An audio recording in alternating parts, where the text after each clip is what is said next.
সংগ্রামী সাথী ও বন্ধুগণ, আজকের এই বিশাল জনসমুদ্রে এখন বক্তব্য নিয়ে আসবেন যাদের রক্ত এবং সংগ্রাম বাংলাদেশকে স্বৈরশাসকের কবল থেকে এই জাতিকে, এই দেশকে উদ্ধার করেছে। সেই আন্দোলনে অন্যতম নেতৃত্ব দানকারী জাতীয় নাগরিক পার্টি এনসিপির উত্তরাঞ্চলের মুখ্য সংগঠক জনাব সার্জিস আলম।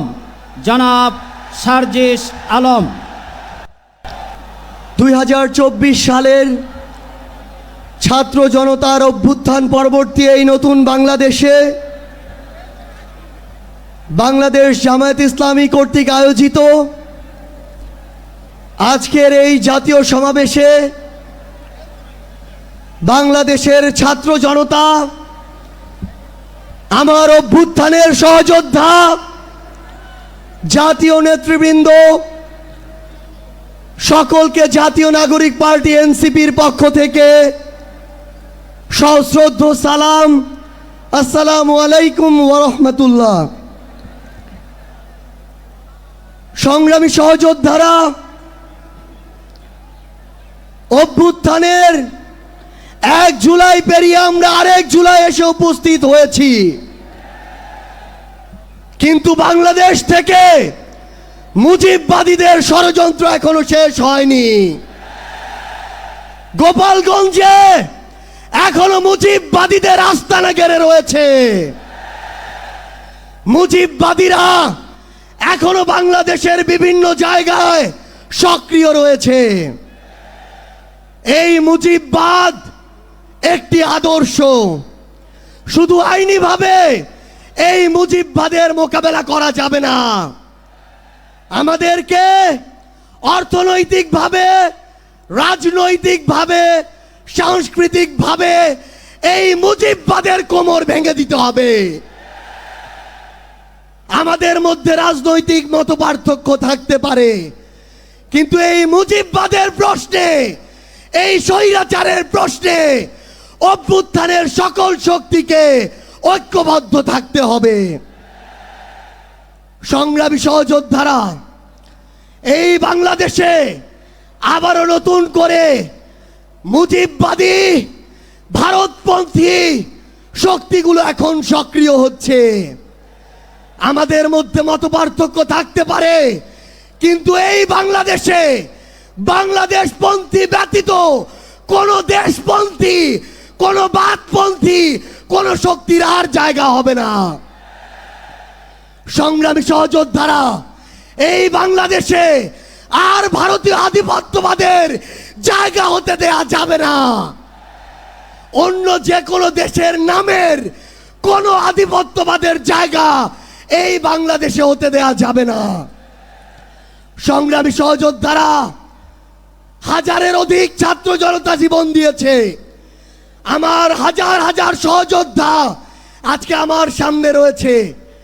আমাদের একটা আকাঙ্ক্ষা ছিল, গত জুলাইয়ে, ওই আগস্টের 5 তারিখে আমাদের যে স্বপ্ন ছিল, আরেক আগস্ট আসতে চলেছে, আমাদের সেই স্বপ্নগুলো পূরণ হয়নি। অন্তর্বর্তীকালীন সরকারের কাছে আমরা সুশীল সরকারের ভূমিকা চাই না, আমরা তাদেরকে অভ্যুত্থান পরবর্তী সরকারের ভূমিকায় দেখতে চাই। আমরা স্পষ্ট করে বলতে চাই, অভ্যুত্থান পরবর্তী বাংলাদেশে আমাদের বিচার লাগবে। এই বাংলাদেশে খুনি হাসিনার বিচার হতেই হবে, খুনি হাসিনার বিচারের রায় হতেই হবে। খুনি হাসিনার বিচারের রায়ের কার্যকর আমরা দেখতে চাই। আমরা স্পষ্ট করে বলতে চাই, এই বাংলাদেশে বিচার বিভাগকে কোন দলের বিচার বিভাগ হিসেবে আমরা দেখতে চাই না। আইন শৃঙ্খলা রক্ষাকারী বাহিনীকে ক্ষমতার তোষামত করা বাহিনী হিসাবে আমরা দেখতে চাই না। আমরা স্পষ্ট করে আপনাদেরকে বলি, 72-এর মুজিববাদী সংবিধানকে এক পাশে রেখে কোনোদিন এই বাংলাদেশপন্থী বাংলাদেশ সম্ভব নয়। আমাদের নতুন সংবিধান লাগবে, আমাদের গণপরিষদ নির্বাচন লাগবে, আমাদের নারীদের অধিকার আমাদের নিশ্চিত করতে হবে, আমাদের সংখ্যালঘু ভাই বোনদের অধিকার আমাদের নিশ্চিত করতে হবে। আমরা 1947 সালের উপনিবেশ বিরোধী যে আকাঙ্ক্ষা, 71-এর স্বাধীনতার যে আকাঙ্ক্ষা, 24-এর মুক্তির যে আকাঙ্ক্ষা, সেই আকাঙ্ক্ষাকে ধারণ করে ঐক্যবদ্ধভাবে আমাদের আগামীর বাংলাদেশ গড়তে হবে। আমরা স্পষ্ট করে সর্বশেষ একটি কথা বলে যাই, ফ্যাসিস্ট বিরোধী 24-এর শক্তি আমাদের ঐক্যবদ্ধ থাকতে হবে। তবে ঐক্যবদ্ধ মানে এই নয় যে আমরা কারো অন্ধভাবে দালালি করব।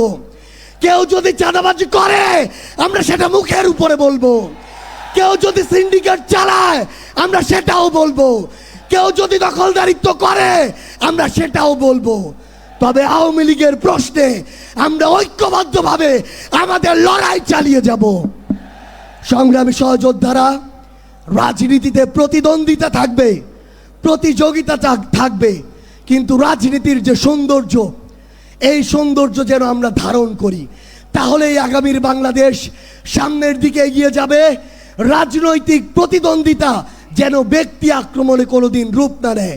ইনশাআল্লাহ ফ্যাসিস্ট বিরোধী 24-এর শক্তি ঐক্যবদ্ধভাবে আমরা আগামীর বাংলাদেশ গড়ে তুলব। আপনাদের সাথে আমাদের আবারও দেখা হবে লড়াইয়ের রাজপথে অথবা বিজয়ে। ইনকিলাব জিন্দাবাদ।